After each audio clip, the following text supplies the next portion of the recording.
O'zbekiston aholisi salkam 38 milliontaga yetdi. Obuna bo'ling, aholi soni bo'yicha hududlar reytingi bilan tanishamiz. 14-o'rin 938.500 kishi bilan Sirdaryo viloyati. 13-o'rin 1.103.300 kishi Navoiy viloyati. 12-o'rin 1.551.700 kishi Jizzax viloyati. 11-o'rin 2.40.700 kishi Qoraqalpog'iston Respublikasi.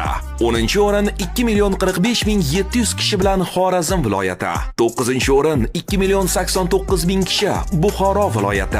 8-o'rin 2.974.000 kishi Surxondaryo viloyati. 7-o'rin 3.134.000 kishi Toshkent viloyati. 6-o'rin 3.145.000 kishi Toshkent shahri. 5-o'rin 3.158.000 kishi Namangan viloyati. 4-o'rin 3.488.000 kishi Andijon viloyati.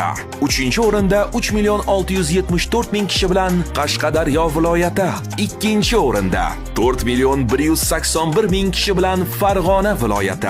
Hamda 1-o'rinda 4.336.000 kishi aholisi bilan O'zbekistonda eng gavjum deb Samarqand viloyati aniqlandi.